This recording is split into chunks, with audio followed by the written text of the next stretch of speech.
ಇದು ಜನಸಾಮಾನ್ಯರ ರಕ್ತ ಹೀರುವ ಧನದಾಹಿಗಳ ಸ್ಟೋರಿ. ಸಿಎಂ ಸಿದ್ದರಾಮಯ್ಯನವರೇ ಈ ಸ್ಟೋರಿಯನ್ನ ನೀವು ನೋಡ್ಲೇಬೇಕು. ಅಲ್ಲಿ ಇಲ್ಲಿ ಅಲ್ಲ, ಮುಖ್ಯಮಂತ್ರಿಗಳೇ ನಿಮ್ಮೂರಲ್ಲೂ ಕೂಡ ಬಿಟ್ಟಿಲ್ಲ. ಇದು ಜನಸಾಮಾನ್ಯರ ರಕ್ತ ಹೀರುವಂತ ಧನದಾಹಿ ಸ್ಟೋರಿ. ಮುಖ್ಯಮಂತ್ರಿಗಳೇ ನೀವು ಕೂಡ ಈ ಸ್ಟೋರಿಯನ್ನ ನೋಡ್ಲೇಬೇಕು. ಜನಸಾಮಾನ್ಯರನ್ನ ಯಾವ ರೀತಿಯಾಗಿ ಕೆಲವೊಂದು ಸಂಸ್ಥೆಗಳು ರಕ್ತ ಹೀರ್ತಾ ಇದೆ ಅನ್ನುವಂಥ ವಿಚಾರಕ್ಕೆ ಸಂಬಂಧಪಟ್ಟಂತೆ ಮೈಕ್ರೋ ಫೈನಾನ್ಸ್ಗೆ ಸಂಬಂಧಪಟ್ಟಂತ ಸ್ಟೋರಿಯನ್ನ ನಾವು ನಿಮ್ಮ ಮುಂದೆ ಇಡ್ತಾ ಇದ್ದೀವಿ. ರಾಜ್ಯದಲ್ಲಿ ಹಲವು ಜಿಲ್ಲೆಗಳಲ್ಲಿ ಮೈಕ್ರೋ ಫೈನಾನ್ಸ್ನ ಹಾವಳಿ ಮಿತಿ ಮೀರ್ತಾ ಇದೆ. ರಾಜ್ಯಾದ್ಯಂತ ಬಡವರ ರಕ್ತ ಹೀರ್ತಾ ಇದೆ ಮೈಕ್ರೋ ಫೈನಾನ್ಸ್. ಸುವರ್ಣ ನ್ಯೂಸ್ ಕಳಚಿಡ್ತಾ ಇದೆ ಧನದಾಹಿಗಳ ಮುಖವಾಡದ ಪಿಡಿಗಾಸಿನ ಸಾಲ. ತಿಂಗಳಿಗೆ 22ರಿಂದ 26% ಬಡ್ಡಿಯನ್ನ ಕೊಡಬೇಕಾಗತ್ತೆ. ಒಮ್ಮೆ ಮೈಕ್ರೋ ಫೈನಾನ್ಸ್ ಜಾಲಕ್ಕೆ ಬಿದ್ರೆ ಬದುಕೆ ನರಕ ಅನ್ನುವಂತ ಪರಿಸ್ಥಿತಿ ನಿರ್ಮಾಣ ಆಗತ್ತೆ. ಬಡ್ಡಿ ಕಟ್ಟದೇ ಇದ್ರೆ ಬೈಗುಳ, ನಿಂದನೆ, ಮಾನವೇ ಹರಾಜಾಗ್ತಾರೆ. ಧನದಾಹಿಗಳ ಕಾಟಕ್ಕೆ ಊರೇ ತೋರಿತಾ ಇದ್ದಾರೆ ಜನ.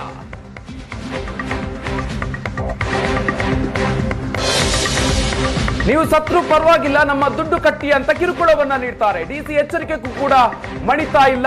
ಮೈಕ್ರೋ ಫೈನಾನ್ಸ್ ನ ಆಟಾಟೋಪ ಆ ಮಟ್ಟಿಗೆ ಇದೆ. ನೊಂದವರ ಕಣ್ಣೀರೊರೆಸೋದಿಕ್ಕೆ ಸುವರ್ಣ ನ್ಯೂಸ್ ರಿಯಾಲಿಟಿ ಚೆಕ್ ಅನ್ನು ನಡೆಸಿದೆ.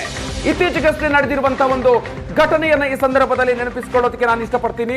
ಚಾಮರಾಜನಗರ ಜಿಲ್ಲೆಯಲ್ಲಿ ಹೆಗ್ಗಡವಾಡಿ ಗ್ರಾಮದಲ್ಲಿ ಇಡೀ ಊರೇ ಒಂದು ಖಾಲಿಯಾಗಿತ್ತು. ಅಲ್ಲಿನ ಒಂದು ಜನರು ಇದೇ ಮೈಕ್ರೋ ಫೈನಾನ್ಸ್ ನ ಕಾಟಕ್ಕೆ ಅಲ್ಲಿಂದ ಊರೇ ತೊರೆದಿದ್ರು.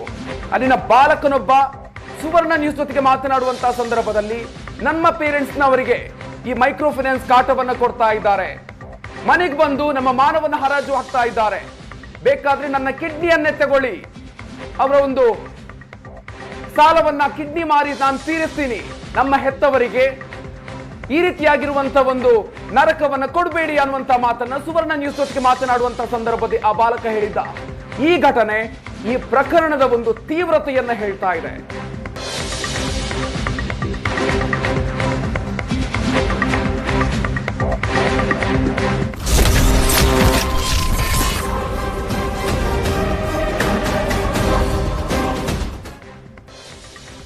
ರಾಜ್ಯಾದ್ಯಂತ ಮಿತಿ ಮೀರಿದೆ ಈ ಮೈಕ್ರೋ ಫೈನಾನ್ಸ್ ನ ಹಾವಳಿ.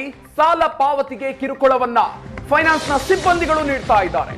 ಮಹಿಳಾ ಸ್ವಸಹಾಯ ಸಂಘದ ಏಜೆಂಟರಿಂದ ಕಿರುಕುಳವನ್ನು ನೀಡಲಾಗ್ತಾ ಇದೆ. ಸುವರ್ಣ ನ್ಯೂಸ್ ನಲ್ಲಿ ಫೈನಾನ್ಸ್ ಕಿರುಕುಳದ ರಿಯಾಲಿಟಿ ಚೆಕ್ ಅನ್ನ ಮಾಡಲಾಗಿದೆ. ಬಡ ಜನರಿಗೆ ಸಾಲವನ್ನ ನೀಡಿ ಮನಸೋ ಇಚ್ಛೆ ಬಡ್ಡಿ ವಸೂಲಿಯನ್ನ ಮಾಡ್ತಾ ಇದ್ದಾರೆ. ಫೈನಾನ್ಸ್ ಗಳಿಂದ ತಿಂಗಳಿಗೆ 22ರಿಂದ 26% ಬಡ್ಡಿ ವಸೂಲು ಮಾಡ್ತಾ ಇದ್ದಾರೆ. ಫೈನಾನ್ಸ್ ಕಿರುಕುಳ ತಾಳಲಾರದೆ ಊರನ್ನೇ ತೊರೆದಿದ್ದಾರೆ ಜನರು. ಫೈನಾನ್ಸ್ ಕಿರುಕುಳಕ್ಕೆ ಬೇಸತ್ತು ಹಲವರು ಆತ್ಮಹತ್ಯೆಗೆ ಯತ್ನ ಮಾಡಿರುವಂತಹ ಘಟನೆಗಳು ಕೂಡ ಆಗಿದೆ. ಒಂದು ಕಂತು ಬಾಕಿ ಕಟ್ಟದೇ ಇದ್ರು ಕೂಡ ಹಲ್ಲೆ ನಡೆಸ್ತಾರಂತೆ ಏಜೆಂಟ್ರು. ಮನೆಗೆ ಬರ್ತಾರೆ, ಅಲ್ಲಿ ಕಿರುಕುಳವನ್ನ ನೀಡ್ತಾರೆ, ಸಾಕಷ್ಟು ನಿಂದನೆಯ ಮಾತುಗಳನ್ನಾಡ್ತಾರೆ, ಹಲ್ಲೆ ಕೂಡ ಮಾಡ್ತಾರಂತೆ ಈ ಏಜೆಂಟ್ಗಳು. ಮೈಕ್ರೋ ಫೈನಾನ್ಸ್ ಧನದಾಹಿ ಬಡ್ಡಿ ಕಿರುಕುಳಕ್ಕೆ ಯಾರು ಬ್ರೇಕ್ ಹಾಕಿದ್ರೆ ಮನಸ್ಸು ಇಚ್ಛೆ ಬಡ್ಡಿ ಹಾಕೋ ಫೈನಾನ್ಸ್ಗೆ ಕಡಿವಾಣ ಹಾಕೋದು ಯಾವಾಗ? ಮಹಿಳಾ ಗುಂಪುಗಳನ್ನೇ ಗುರಿಯಾಗಿಸಿ ಸಾಲವನ್ನ ನೀಡುತ್ತೆ ಫೈನಾನ್ಸ್ಗಳು. ಕುಟುಂಬದ ಸಣ್ಣ ಪುಟ್ಟ ಒಂದಷ್ಟು ಆಸೆ, ಬೇರೆ ಬೇರೆ ಅಗತ್ಯಗಳಿಗೆ ಸಂಬಂಧಪಟ್ಟಂತೆ ಅದನ್ನು ತೀರಿಸೋದಿಕ್ಕೆ ಅಂತ ಈ ರೀತಿಯಾಗಿ ಸಾಲದ ಮೊರೆ ಹೋಗ್ತಾರೆ ಮಹಿಳೆಯರು. ಸೊ ಆ ಸಂದರ್ಭದಲ್ಲಿ ಅಂತ ಮಹಿಳೆಯರನ್ನೇ ಟಾರ್ಗೆಟ್ ಮಾಡಿಕೊಂಡು ಸಾಲವನ್ನ ನೀಡ್ತಾರೆ. ಆದ್ರೆ ಸಾಲ ನೀಡಿದ ತಕ್ಷಣವೇ ಅದರ ಮರುದಿನದಿಂದಲೇ ಈ ಒಂದು ಮೈಕ್ರೋ ಫೈನಾನ್ಸ್ ನ ಕಾಟ ಆರಂಭ ಆಗುತ್ತೆ, ಕಿರುಕುಳಗಳು ಆರಂಭ ಆಗುತ್ತೆ. ಹಾಗಾದ್ರೆ ಈ ಕಿರುಕುಳಕ್ಕೆ ಬ್ರೇಕ್ ಬೀಳೋದು ಯಾವಾಗ? ಸರ್ಕಾರ ಯಾಕೆ ಇನ್ನೂ ಕೂಡ ಇದರ ಬಗ್ಗೆ ಕಡಿವಾಣ ಹಾಕೋದಕ್ಕೆ ಮುಂದಾಗ್ತಾ ಇಲ್ಲ? ಮಹಿಳಾ ಗುಂಪುಗಳನ್ನೇ ಗುರಿಯಾಗಿಸಿ ಸಾಲವನ್ನ ನೀಡುತ್ತೆ ಈ ಮೈಕ್ರೋ ಫೈನಾನ್ಸ್ಗಳು.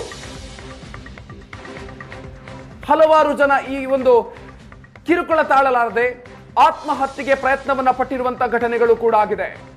22ರಿಂದ 26% ಬಡ್ಡಿ ವಸೂಲಿ ಮಾಡ್ತಾರೆ. ಯಾವ ಬ್ಯಾಂಕ್ಗಳಲ್ಲೂ ಕೂಡ ಈ ಪ್ರಮಾಣದಲ್ಲಿ ರೇಟ್ ಆಫ್ ಇಂಟ್ರೆಸ್ಟ್ ಇರೋದಿಲ್ಲ. ಮಹಿಳಾ ಸ್ವಸಹಾಯ ಸಂಘದ ಹೆಸರಿನಲ್ಲಿ ಈ ರೀತಿಯಾಗಿ ಕಿರುಕುಳವನ್ನ ನೀಡ್ತಾ ಇರೋದು. ಫೈನಾನ್ಸ್ ಗಳಿಂದ 22ರಿಂದ 26% ಬಡ್ಡಿಯನ್ನು ವಸೂಲಿ ಮಾಡ್ತಾ ಇದ್ದಾರೆ.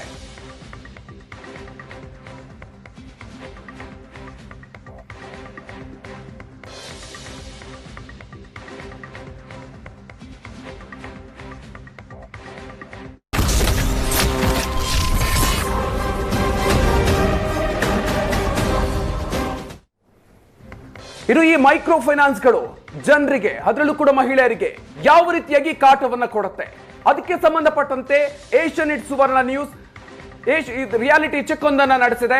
ಸೊ ಆ ರಿಯಾಲಿಟಿ ಚೆಕ್ ನಲ್ಲಿ ಯಾವ ರೀತಿಯಾಗಿ ಈ ಮೈಕ್ರೋ ಫೈನಾನ್ಸ್ಗಳು ಕಾಟವನ್ನ ಕೊಡ್ತಾರೆ, ಜನರಿಗೆ ಕಿರುಕುಳವನ್ನ ಕೊಡ್ತಾರೆ ಅನ್ನುವಂಥದ್ದು ಬಹಳ ಸ್ಪಷ್ಟವಾಗಿ ಗೊತ್ತಾಗ್ತಾ ಇದೆ. ವಿಜಯಪುರದಲ್ಲಿ ಫೈನಾನ್ಸ್ ಕಾಟಕ್ಕೆ ಜನರು ಸುಸ್ತಾಗಿದ್ದಾರೆ.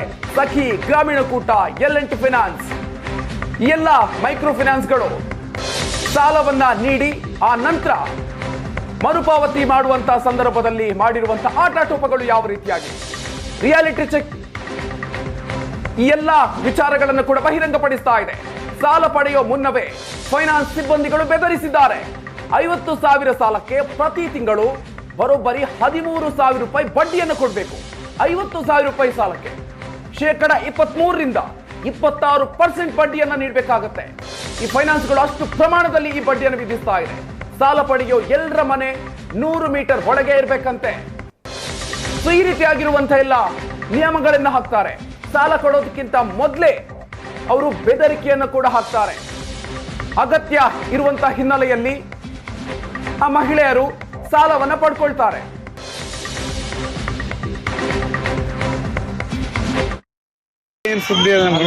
ಏರಿಯಾದಾಗ ನಾವು ಒಂದು ಮೀಟಿಂಗ್ ಮಾಡ್ಬೇಕಂದ್ರೆ 10ರಿಂದ 15 ಮಂದಿ ಬೇಕು. ಅದ್ರಾಗ ಮತ್ತು ಹಳ್ಳಿ ಮೆಂಬರ್ಗಳು ಯಾವ ಡ್ಯೂ ಇರ್ಬಾರ್ದು, ಕಟ್ಟಬೇಕಿರ್ಬಾರ್ದು. ಗಂಡ ಹೆಂಡತಿ ಇಬ್ಬರು ವೋಟರ್ ಐಡಿ ಬೇಕು. ಯಾರ್ಯಾರು ಕುಂದಿರ್ತಾರ ಅವ್ರ ಮೀಟಿಂಗ್ ಅಂತ ಅವ್ರದವ್ರು ಇದು ಮಾಡಿದ್ರು ಫೋಟೋ, ಬ್ಯಾಂಕ್ ಪಾಸ್ಬುಕ್ ಇಷ್ಟು ಬೇಕು. ಜಾಸ್ತಿ ಸ್ವಂತ ಬೇಕು, ಮನಿ ಸ್ವಂತದ ಬೇಕ್ರಿ. 55,000 ರೂಪಾಯಿ ಲೋನ್ ಕೊಡ್ತೀವಿ ಸ್ಟಾರ್ಟಿಂಗ್ 55 ರೀ. ಆಮೇಲೆ 656 ರೂಪಾಯಿ 2 ವರ್ಷ ತುಂಬಬೇಕು. 2 ವರ್ಷ ತುಂಬಕನ್ರಿ. ಬಡ್ಡಿ ಎಟ್ಟು ಬೀಳ್ತದೆ ಸಾಹೇಬ್ರ? 13,000 ಚಿಲ್ಲರ್ ಹಾಕಿ 2 ವರ್ಷಕ್ಕೆ. ಏಟು ಬಿದ್ದಂಗತ್ರಿ ಪೈಸೆ? 18 ರೂಪಾಯಿ ರೀ. 1.5 ರೂಪಾಯಿ ಬೀಳ್ತದೆ. 1.5 ರೂಪಾಯಿ ಬಡ್ಡಿ. ಈಗ ನಡಬಾರಕ್ಕೆ ಯಾವ ಈಗ ನೋಡ್ರಿ ಎಮರ್ಜೆನ್ಸಿ ತೀರ್ಕೊಂಡಲ್ಲಿ ಹೋದಲ್ಲೇ ಮಾಡೋದಲ್ಲೇ ಡ್ಯೂ ಆಗುಂಬ ಹೆಂಗೆ ನಾವು ಡ್ಯೂ ಆಗುವಂತೇನ ಇಲ್ರಿ. ಒಂದು ಅವ್ರ ಮೆಂಬರ್ಗಳಿಗೆ ಹೇಳಿ ನೀವು ಮಾತಾಡಿ ಅದನ್ನ ಯಾರ ಕಡೆ ಹಾಕಿಸಿ ಕ್ಲಿಯರ್ ಮಾಡ್ಕೊಂಡು ಬಂದು ಅಡ್ಜಸ್ಟ್ ಮಾಡ್ಕೊಂಡು ನೀವು ಶುದ್ಧ ಮಾಡ್ಕೋಬೇಕು. ಮತ್ತು ಒಬ್ಬರದು ಡ್ಯೂ ಆತಂದ್ರೆ ರೀ? ಒಬ್ಬರದ್ದು ಡ್ಯೂ ಆತಂದ್ರೆ ಮತ್ತೆ ಉಳ್ಕೋದವ್ರದ್ದು ಎಲ್ಲರೂ ಹಾಕಿ ಕಟ್ಟಬೇಕು. ಅದು Aadhaar card, voter ID, bank passbook, 2 photo. Money ಜಾಸ್ತಿ ಸ್ವಂತ ಇರಬೇಕು. ಎಲ್ಲರೂ ಒಂದು 100 ಮೀಟ್ರ್ ಒಳಗೆ ಇರಬೇಕು. ಮನಿ ಭಾಳ ದೂರ ಅವ್ರ ಹುಟ್ಟರು ತೊಗೊಂಡವ್ರಿ. ಅಡ್ರೆಸ್ ಅಲ್ಲೇ ಇರಬೇಕು. ತಂದು ಇಬ್ರಾಹಿಂ ರೋಜಾ ತಂದ ಸೆಟ್ಲೈಟ್ ಇಡೀ ಪೆಟ್ರೋಲ್ ಪಂಪ್ ಕಡೆ ಕೆಲಸ. ನಾ ಅದಕ್ಕೆ ಕೇಳಿನ್ರಿ. ಇಲ್ಲ ಹುಟ್ರು ಅಲ್ಲೇ ಬರ ಬಿಡ್ರಿ. ಇದ್ದವ್ರ ಒಂದು ವೇಳೆ ಅವು ಒಬ್ಬರು ಯಾರು ಹಚ್ಕೊಂಡವ್ರಿ. ಇಲ್ಲ ನಾ ಕೆಟ್ಟದ ವಿಚಾರ ಮಾಡೋಣ್ರಿ. ಹಚ್ಕೊಂಡು ಆದ್ರಂದ್ರೆ ಹೆಂಗೆ ಮಾಡಿದ್ರು ಅವ್ರು? ಹೆಂಗೇನಿಲ್ರಿ, ಅವ್ರ ಅಂತ ಚಲೋ ಮೆಂಬರ್ ಇದ್ದು ಅಂದ್ರೆ ಅಟ್ಟಿ ಸೇರಿಸಿ. ಇಲ್ರಿ ಕೆಟ್ಟದ ವಿಚಾರ ವಿಚಾರ ಅಂದ್ರೆ ಏನ್ರಿ, ಒಬ್ರು ಹೋದ್ರ ಅಂದ್ರೆ ಮತ್ತೆ ಏನ್ ಮಾಡಕ್ಕೆ ಬರಲ್ಲ. ಹಿಂದೆ ಆಗಿರ್ತಾವ ಯಾವ ನಿಮ್ಗೆ 1-2 ನಡೀತಾವ್ರಿ. ಹಂಗ ಡ್ಯೂಗ್ಯೂ ಆದ್ರೆ ಮತ್ತೆ ಬಂಡಿ ಗಂಟ ಮತ್ತೆ ಹಂಗೆ ಜಾಸ್ತಿ ಹಾಕೋದು ಹೋಗೋದು. ಚಕ್ರ ನಿಮ್ಮಲ್ಲಿ ಚಕ್ರ ಮೀಟಿಂಗಿಗೆ ಲೇಟ್ ಆಗಿ ಬಂದ್ರೆ ದಂಡ ಹಾಕ್ತಾರ. ಮೀಟಿಂಗ್ ಇರ್ತದನ್ರಿ? ಮೀಟಿಂಗ್ ಇರ್ತದೆ ವಾರ ಟೈಮ್ ಟು ಟೈಮ್ ಬರ್ಬೇಕು. ಆ ಪ್ಲೇಸ್ನಾಗ ಒಬ್ಬರು ಮನೆ ಮೀಟಿಂಗ್ ಮಾಡೋದು. ಆ ಟೈಮಿಗೆ ಹೇಳಿದ್ದು ಆ ಟೈಮಿಗೆ ಬರ್ಬೇಕಲ್ಲಿ. ಬರಾಬರ ಕ್ಯಾಶ್ ಕೊಡೋದು, ಯಾರು ಲೋನ್ ಇದ್ರೆ ಲೋನ್ ಬರ್ಸೋದು, ಟೈಮ್ ಮಾಡೋದು, ಹೋಗ್ತೀವಿ. ಸುವರ್ಣ ನ್ಯೂಸ್ ನಡೆಸಿರುವಂತಹ ರಿಯಾಲಿಟಿ ಚೆಕ್ ನಲ್ಲಿ ಇದರ ಭೀಕರತೆ ನಿಮಗೆ ಗೊತ್ತಾಗ್ತಾ ಇದೆ. ಮೀಟಿಂಗ್ಗೆ ಲೇಟ್ ಆದ್ರೂ ಕೂಡ ದಂಡವನ್ನ ಕಟ್ಟಬೇಕಾಗುತ್ತೆ. ಮಹಿಳಾ ಗುಂಪುಗಳಿಗೆ ಸಾಲವನ್ನ ನೀಡುವಂತ ಮೈಕ್ರೋ ಫೈನಾನ್ಸ್ ಸಾಲ ನೀಡಿದ ಮರುದಿನವೇ ಟಾರ್ಚರ್ ಕೊಡೋದಕ್ಕೆ ಶುರು ಮಾಡುತ್ತೆ. ತಡರಾತ್ರಿ ಮನೆಗೆ ಬಂದು ಹಣ ನೀಡುವಂತೆ ಕಿರುಕುಳವನ್ನ ನೀಡೋದಕ್ಕೆ ಶುರು ಮಾಡ್ತಾರೆ. ಒಂದು ಕಂತು ಬಾಕಿ ಆದ್ರೂ ಕೂಡ 12 ಗಂಟೆ ಮನೆಯಲ್ಲೇ ಇರ್ತಾರೆ. ವಿಜಯಪುರದಲ್ಲಿ ಆಶೀರ್ವಾದ, ಸಖಿ, ಸತ್ಯ, ಗ್ರಾಮೀಣ ಕೂಟ, BS ಮೈಕ್ರೋ ಫೈನಾನ್ಸ್ ಇವುಗಳ ಕಾಟಕ್ಕೆ ಗ್ರಾಹಕರು ಈಗ ಕಂಗಾಲಾಗಿದ್ದಾರೆ. ಮೈಕ್ರೋ ಫೈನಾನ್ಸ್ ಕಿರುಕುಳಕ್ಕೆ ಊರು ಬಿಟ್ಟು ಬಂದಿರುವ ಕುಟುಂಬಗಳು. ಸುವರ್ಣ ನ್ಯೂಸ್ ರಿಯಾಲಿಟಿ ಚೆಕ್ ನಲ್ಲಿ ಫೈನಾನ್ಸ್ ಟಾರ್ಚರ್ ಬಹಿರಂಗ ಆಗಿದೆ. ಸುವರ್ಣ ನ್ಯೂಸ್ ಮುಂದೆ ಕಿರುಕುಳವನ್ನ ಬಾಯ್ಬಿಟ್ಟಿದ್ದಾರೆ ದಂಪತಿಗಳು. ಹಾಗಾದ್ರೆ ಆ ದಂಪತಿಗಳು ಏನ್ ಹೇಳಿದ್ದಾರೆ, ಯಾವ ರೀತಿಯಾಗಿ ಕಿರುಕುಳವನ್ನ ನೀಡಿದ್ದಾರೆ ಅನ್ನುವಂತ ವಿಚಾರವನ್ನ ದಂಪತಿಗಳು ಬಾಯ್ಬಿಟ್ಟಿದ್ದಾರೆ ಸುವರ್ಣ ನ್ಯೂಸ್ ಮುಂದೆ.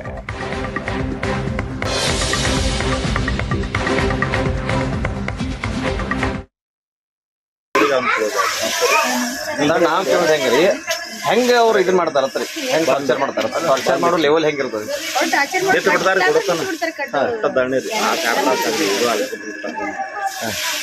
ಓನ್ಯಾಗ ರಸ್ತೆ ಮಾಡೋದು, ಒದರಾಡೋದು, ಮಂದಿದಾಗ ಹೆಚ್ಚಿಗೆ ಮಾಡೋದು. ನಮ್ಮ ಊರ ಹಂಗ ಮಾಡತ್ರ ಅವ್ರು ಇಲ್ಲಿ ಬಿಟ್ಟು ಬಂದು ಇಲ್ಲಿ ನಾವು ಅವರು ಕಿರಿಕಿರಿಗೆ ಬಂದಿದ್ದಿಲ್ಲ ಒಟ್ಟು ನಾವು ಹೇಳಿ ಯಾವ್ರಾಗಿದ್ರಿ? ಇಲ್ಲಿ ಉಪ್ಪುನಾಡು ಉಪ್ಪುನೊಳದಾಗ ಅಲ್ಲಿದ್ದಾಗ ಎರಡು ಮನೆ ಐತ್ರಿ ನಮ್ದು ಅಲ್ಲಿ ಬಿಲ್ಡಿಂಗ್ ತಕ್ಷಣ್ರಿ ಈಗ ಒಂದು 2 ವರ್ಷ ಆಯ್ತ್ರಿ ಅವ್ರು ಟಾರ್ಚರ್ಸ್ ಇಲ್ಲಿ ಬಂದು ಹೇಳ್ಬಿಟ್ಟವ್ರಿ ನನ್ನ ಕಡೆ ಯಾವಾಗ ಆಗ್ತಾವ ಅವ್ರು ಕೊಡ್ತೀನಿ ತೊಗೊಂಡು ಇನ್ನಿಲ್ಲತ್ತಲ್ಲಿ ನಿಮ್ಗೆ ಇಟ್ಕೊಳಂಗಿಲ್ಲ ಬಟ್ ಟೈಮ್ ಬೇಕು ನನಗೆ ಬಂದು ಏನ್ ಮಾಡಿದ್ರಿ ನಿಮಗೆ? ಮನೆ ಒಂದು 3-4 ಮಂದಿ ಬರೋದ್ರಿ ತಿರಾಡೋದು ಈ ಕಡೆ ಅಲ್ಲಿ ಹಾಕ್ಕೊಂಡ್ರಿ ಹಾಕ್ತೀರಿ ಹಿಂಗೆಲ್ಲ ಅಸಹ್ಯರ್ಲೆ ಅಷ್ಟೇನೆ ಒಬ್ಬರಿಗೆ ಕೆಲಸ ತರ ಮಾತಾಡಲ್ಲ ನಾವು 4 ಜನ ನೋಡ್ಬೇಕು ಆ ತರ ಮಾತಾಡ್ತಾರೆ ಇವ್ರು ಬೇಕಂತ ಹೇಳಿ ಬೇಕಂತ ಉದಾಮ್ರಿ ಅಂದ್ರೆ ಇವ್ರು ಹಿಂಗೆ ರೇಂಜ್ ಕಟ್ತಾರ ಕೊಡ್ತಾರೆ ಅನ್ನೋ ಒಂದು ಉದ್ದೇಶ ಹಿಂಗ್ರಿ ಇವು ಆಶೀರ್ವಾದ ರೀ ಆಶೀರ್ವಾದ. ಸತ್ಯ ಸತ್ಯ. ಪಿರಮಿಲ್ಲ ಪಿರಾಮಿಲ್ ಬಡ್ಡಿದು ಹೆಂಗ್ ಹಚ್ತಾರ ಇವರು? ಅವ್ರದ್ದು 18-20% ಮೇಲೆ ಬೀಳ್ತದೆ ಇನ್ನೊಬ್ರು ನಾವು ಹೋಗಿ ಕೇಳಿದ್ವಿ 26 ಅಂದ್ರೆ ಅದೇ 22-24 ಹಿಂಗೆ ಬೀಳ್ತದ್ರಿ ಬಿಟ್ಟಷ್ಟು ಡ್ಯೂ ಆದಂಗೆ ಇದನ್ನು ತೋತಾರೆ ಅವ್ರು ಚಕ್ರ ಬಡ್ಡಿನ ಅದ ಮೀಟಿಂಗ್ ಬರ್ಲಿಲ್ಲ ದಂಡ ಹಾಕ್ತಾರತ್ತಲ್ಲ ಅದನ್ನು ಅದೇನದು ಎಷ್ಟು? 50 ಹಿಂಗೆ ತೋತಾರೆ 50-100 ಅಲ್ರಿ ಮೀಟಿಂಗ್ ಅಟೆಂಡ್ ಆಗಲಿ ಹಿಂಗೆ ಅಟೆಂಡ್ ಕೂಡಲಿಲ್ಲ ಅಂದ್ರೆ ಅಂದ್ರೆ ಇಲ್ಲಿ 280. ಹಳ್ಳಿ ಒಳಗೆ ಎಲ್ಲಿ ಇಲ್ಲ. ಗೊತ್ತೇನ್ರಿ? ಯಾರು ನೋಡಕ್ಕಾಗಲ್ಲ. ಈಗ ಎಷ್ಟು ಜನ ಇದೆ ಫೈನಾನ್ಸ್ ಅನ್ನ ಸತ್ತಾರೆ ಈಗ ನಾಲ್ಕರ್ತ್ರಿ ಭಾಳ ಜನ